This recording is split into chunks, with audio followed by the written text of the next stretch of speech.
안녕하세요. 서울신학대학교 김성원 교수입니다. 오늘은 성경 속의 주제 믿음에 대해서 함께 생각해 보려고 합니다. 사실 영어 공부할 때 짧은 단어가 더 어려운 것처럼 믿음이란 말은 너무나 많은 용례를 가지고 있기 때문에 우리가 차근차근 좀 들여다볼 필요가 있습니다. 믿음이 무엇일까요? 우리는 무엇을 믿는 것일까요? 어떻게 믿는 것일까요? 이런 명확한 정리를 이 시간에 한번 해보려고 합니다. 헬라어 성경에서 신약 성경이죠.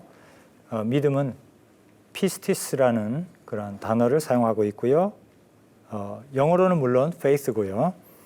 그런데 이 성경이 믿음을 말씀할 때 그냥 어떤 종교, 신앙 이런 차원보다는 구원과 관련해서 믿음을 집중적으로 가르치고 있음을 우리가 볼 수가 있습니다. 다시 말해서 성경은 구원받게 하는, 구원을 얻게 하는 믿음에 대해서 핵심적으로 가르치고 있다고 볼 수가 있습니다. 먼저 우리가 한번 구약 성경을 보도록 하겠습니다. 구약 성경을 보면 많이 나오지 않지만 구원을 받기 위해서 필요한 믿음의 중요성을 예언적으로 이렇게 가르치고 있다고 생각이 됩니다.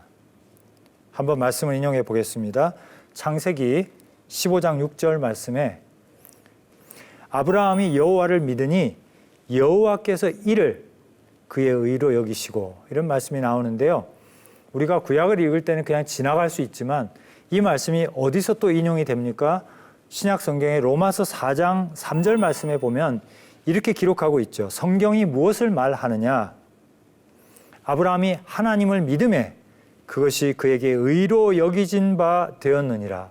여기 굉장히 깊은 뜻이 있죠. 우리는 흔히 아브라함은 율법을 잘 지켜서 하나님 앞에 인정받고 사랑받고 구원받았다라고 생각하지만 사도 바울은 정말 은혜 받고 예리하게 구약을 다시 읽으면서 재해석을 하게 됐죠. 그게 뭡니까?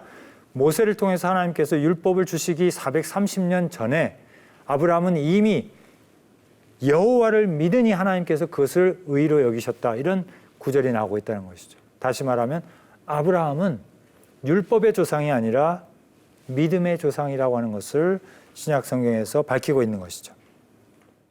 하박국 2장 4절 말씀에도 보면 의인은 그의 믿음으로 말미암아 살리라. 귀한 말씀 나오죠. 이 말씀이 마틴 루터를 움직인 바로 그 인용된 말씀이기도 합니다.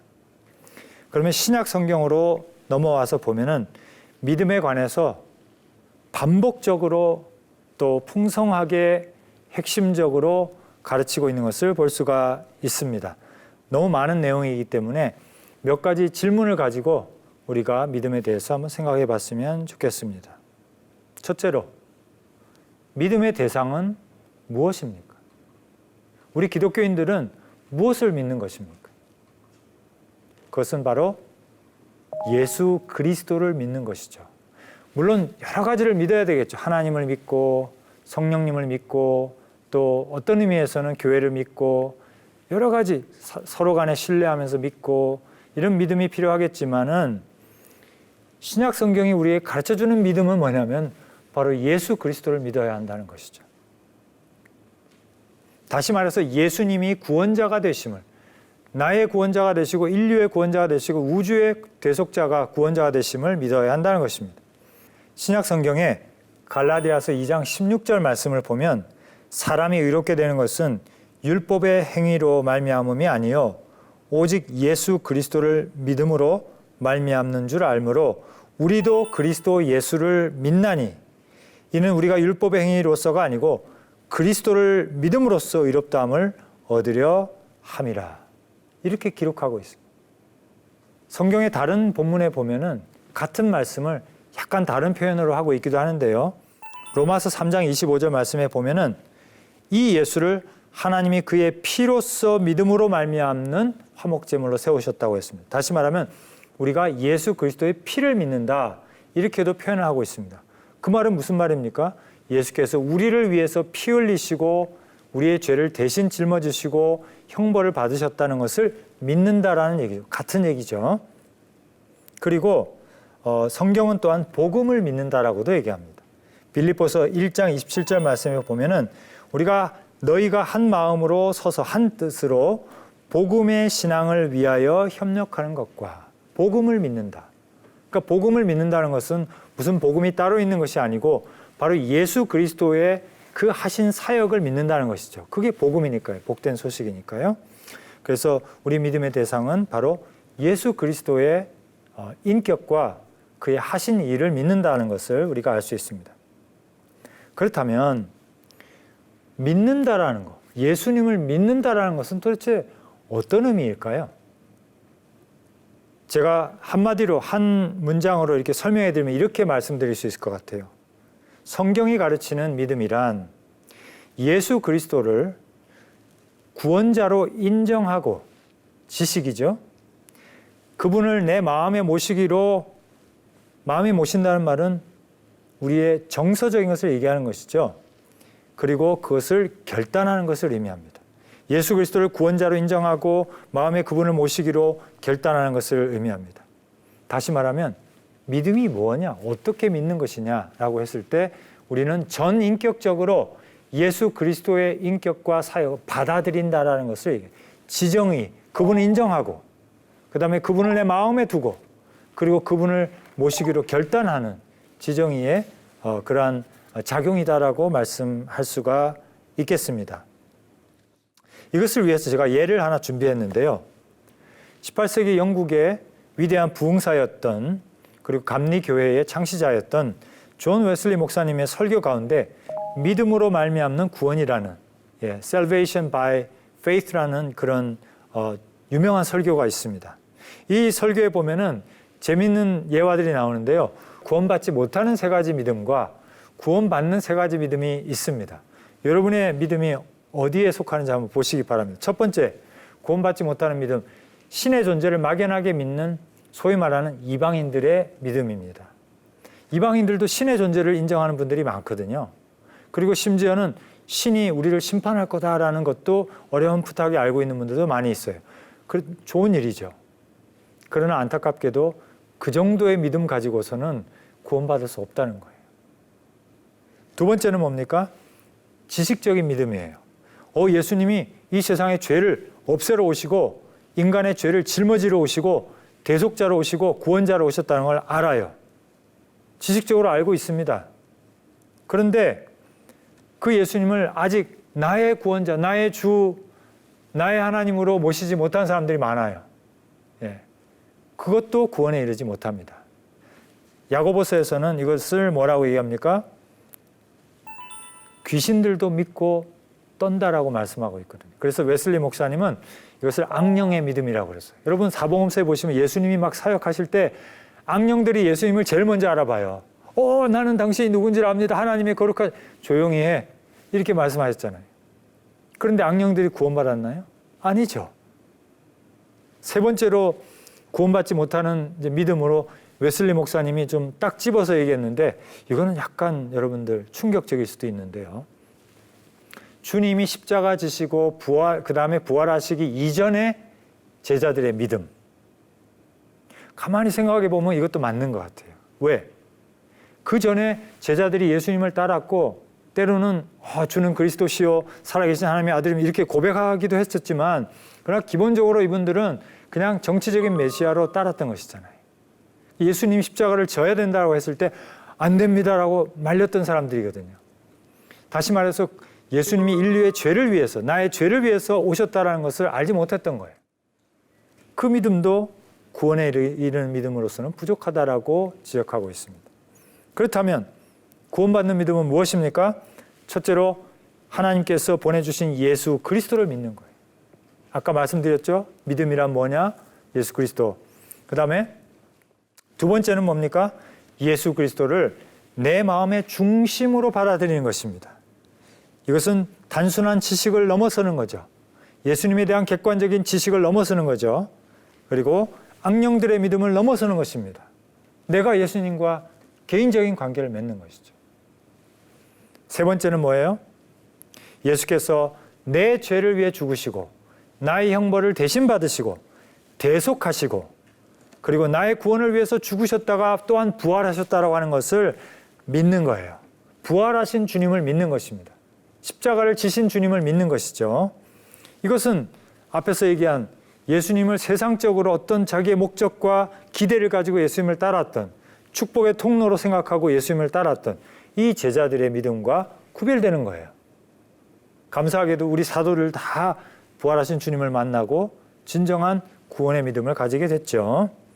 그렇게 해서 이 예화를 통해서 우리가 볼 수 있는 것처럼 참된 믿음이 뭘 어떻게 믿는 것이냐. 예수 그리스도를 그죠? 지금 말씀한 대로 나의 개인의 구주로 마음속에 받아들이고 또 지식적으로 인정하고 의지적으로 결단하면서 그분의 사람이 되는 거예요. 저도 모태신앙입니다만은 늘 헤맸었죠. on and off 했던 것 같아요. 부흥회하고 수련회 하면 뭔가 있고요. 그런데 또 지나고 나면 처지고요. 그러나 제가 이 전인적인 결단을, 의지적인 결단을 딱 하고 나서는 그다음부터는 예수님과의 관계가 딱 정립이 되고 내가 예수님의 사람이라는 것을 이제 의심하지 않게 된 것이죠. 이러한 믿음, 전인적인 믿음이 필요하다고 생각됩니다. 그래서 우리 존 스토트 목사님은 이 믿음을 trust, 신뢰라고 표현하기도 합니다. 그죠? 우리가 믿음이라는 말이 굉장히 다양하게 쓰이다 보니까 헷갈릴 수가 있는데 믿음을 잘 나타내는 동의어, 다른 단어가 있다면 바로 trust. 당신은 예수님을 정말 삶의 주인으로 구주로 신뢰하는가? Do you trust him? 개인적으로 신뢰하는, 인격적으로 신뢰하는 것. 이것을 우리가 믿음이라고 말씀할 수 있습니다. 자, 그러면 다음 질문은 뭘까요? 믿음은 하나님이 일방적으로 주시는 걸까요? 아니면 우리가 짜내가지고 우리가 또 뭔가 이렇게 노력하는 의지적인 노력이 필요한 것일까요? 성경에 찾아보니까 둘 다가 맞습니다. 믿음은 하나님이 주시는 그 구원의 선물이에요. 그러면서 동시에 구원의 조건이 되기도 합니다. 첫째로 믿음은 하나님의 선물입니다. 한번 찾아보겠습니다. 로마서 12장 3절 말씀해 보니까 오직 하나님께서 각 사람에게 주신 믿음의 분량대로 지혜롭게 생각하라. 이렇게 가르치고 있습니다. 하나님께서 주신 믿음의 분량이라는 말씀이 나오고 있죠. 하나님이 주신다는 것이죠. 유다서 1장 3절에도 보면 성도에게 단번에 주신 믿음의 도를 위하여 힘써 싸우라는 편지로 내가 너희들에게 권할 필요를 느꼈다고 말씀합니다. 성도들에게 하나님께서 단번에 주신 믿음의 도라고 말씀하고 있습니다. 하나님께서 우리에게 믿음의 그 은혜를 주신다는 것이죠. 믿음의 은사를 주신다는 것이죠. 그런데 동시에 성경에 보면은 믿음은 인간의 응답으로서 구원의 조건이 되기도 하는 것도 분명하게 나타나고 있죠. 요한복음 1장 12절 말씀에 보면은 영접하는 자, 곧 그 이름을 믿는 자에게는 하나님의 자녀가 되는 권세를 주셨다고 말씀합니다. 영접하는 자, 곧 그 이름을 믿는 자에게는, 여기서는 하나님의 자녀가 되는 구원을 받는 조건으로서 믿음을 제시하고 있고요.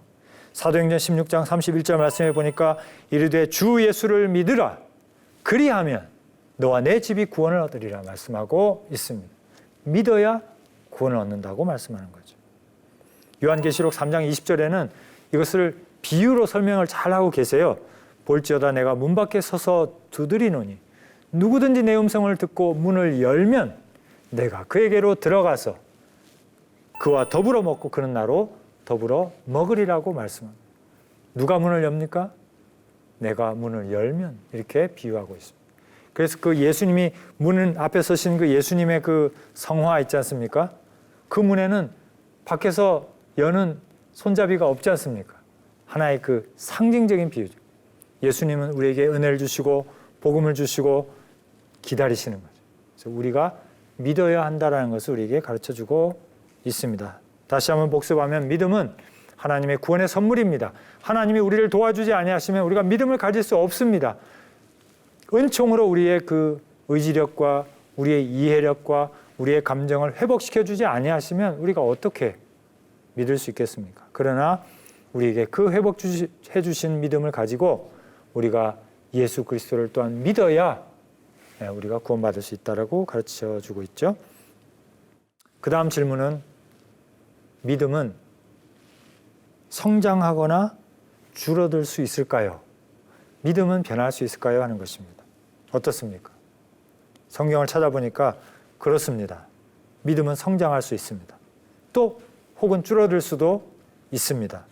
믿음은 파손할 수도 있다고 말씀합니다. 말씀을 한번 찾아볼까요?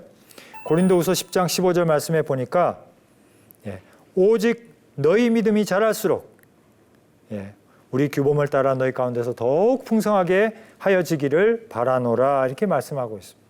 오직 너희 믿음이 자랄수록 마찬가지로 빌립보서 1장 25절 말씀에도 보면 내가 살 것과 너희 믿음의 진보와 기쁨을 위하여 너희 무리와 함께할 이것을 확실히 안다고 사도 바울이 기록하고 있습니다.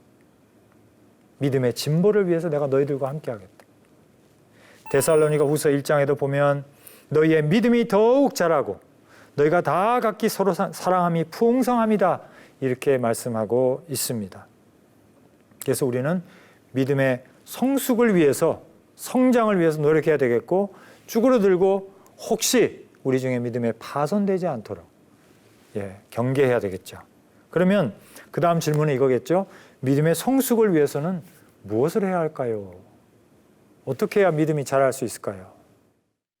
성경에는 다양한 방법을 우리에게 제시하고 있는데 간략히 우리가 말씀드린다면 믿음은 좀 전에 말씀드린 것처럼 예수 그리스도와의 관계에 있어서의 전인적인 것이기 때문에 우리가 전인적으로 성장해 나가면 되겠죠. 첫째, 예수님을 아는 일에 힘써야 되겠죠. 성경을 더 읽고 또 설교 말씀을 더 귀를 기울이고 성경 공부에 참석하고 아무 데나 가면 안 되겠죠.